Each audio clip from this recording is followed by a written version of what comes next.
राज्यसभेसाठी महाविकास आघाडीकडून शरद पवारांनी उमेदवारी अर्ज दाखल केला आणि यामुळे इतर इच्छुकांचा हिरमोड झालाय। ठाकरेंच्या पक्षाकडून प्रियंका चतुर्वेदींना संधी मिळण्याची शक्यता होती, मात्र शेवटच्या क्षणी पवारांना उमेदवारी दिली गेली। यावरून भाजपने राऊतांना डिवचलंय। राऊतांनी चतुर्वेदींना राज्यसभेपासून वंचित ठेवल्याचा आरोप भाजपने केला। इकडे सगळ्यांच्याच प्रार्थना होत्या शिवसेनेमध्ये, त्या आमच्या सहकारी होत्या।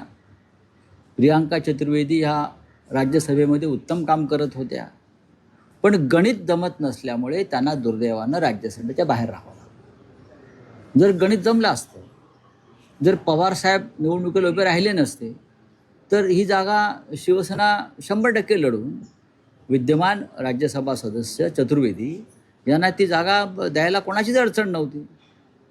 त्याच्यामुळे त्यांच्यासाठी पक्षामध्ये सगळ्यांची इच्छा होती की जागा शिवसेनेने लढावी।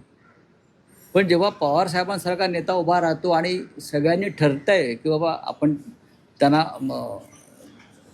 पाठिंबा दिला, मतांच्या गणितामुळे प्रियंका चतुर्वेदी राज्यसभेवर गेला नाहीत, तर संजय राऊत यांच्या धूर्तपणामुळे आणि संजय राऊत यांच्या डावपेचामुळे प्रियंका चतुर्वेदींचा पत्ता कट केलेला आहे।